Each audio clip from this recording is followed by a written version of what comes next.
Howdy. Today I will discuss and demonstrate using ArcMap to georeference a hard copy map for use in GIS. This is a great way to use information found on older paper maps and integrate that data into your GIS project. We will be working with ArcGIS 10.1 for this video. There have been some important changes to the georeferencing tool with a 10.1 upgrade. But for this work we will do today, it will be very similar to version 10. To start, you will need to have your map scanned and saved as a GIS readable format. Common image formats such as TIFFs, JPEGs, PNGs, and GIFs will work. I will be using a JPEG for this example.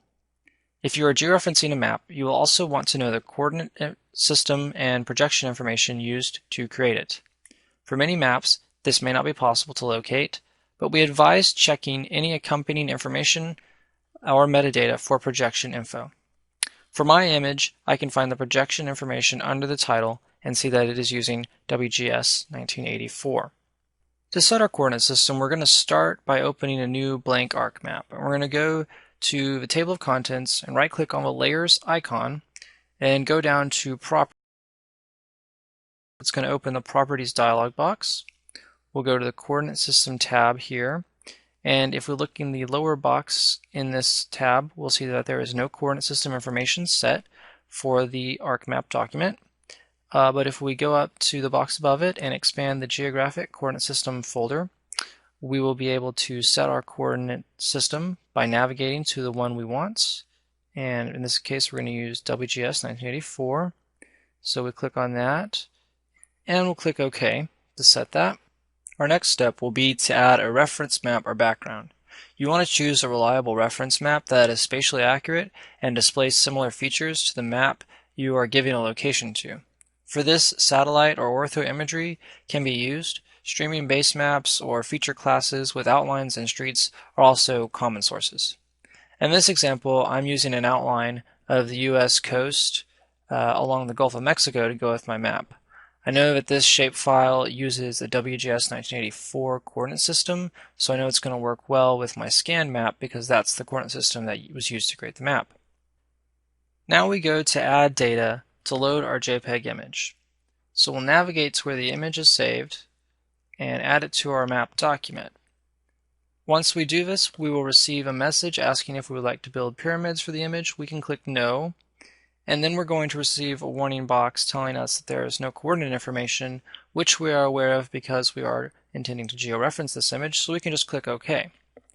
And by default, images that have no coordinate information in ArcMap will draw with their top left corner at 0.00, so we're not going to see it. And so to start, we can right-click in the gray area at the top, and that will bring up our Toolbars menu, and we'll add the Georeferencing toolbar. And then I'm going to dock this toolbar up at the top. Now, to get the image where we want it to be, we can start by zooming in on our desired area.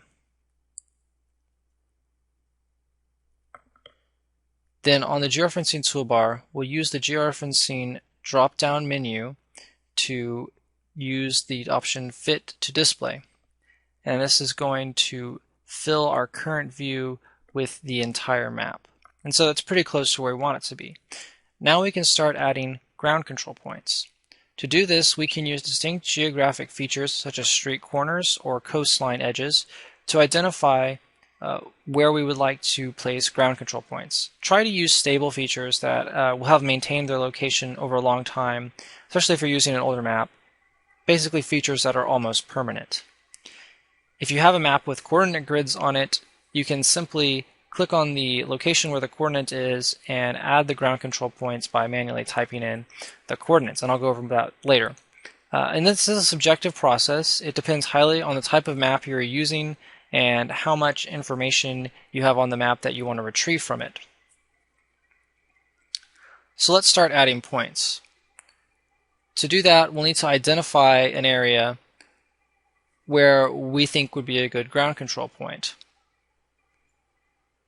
And so I'll just zoom in on the map here and select a location. And then I'll use the ground control point icon, click first on the location that's on the scan map, and then next to the reference map.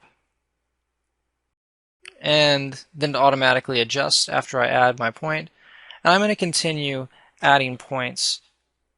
And it's important to remember that with your adding points, always click on the image first, then click on your reference locations. Now after you have a ground control point, you can continue adding them, and you'll want to spread out where you add points. Do not add points in one location. It's a good idea to go almost to the exact opposite side of the map. That way you have a good spread in where the map is georeferencing, and this is going to give you a better quality georeferencing.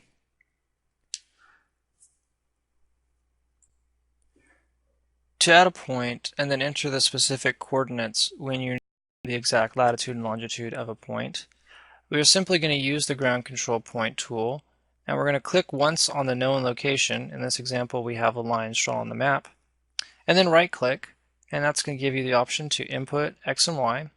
And so we know our coordinates, and we can just type those into the box here, and then click OK after we're done typing.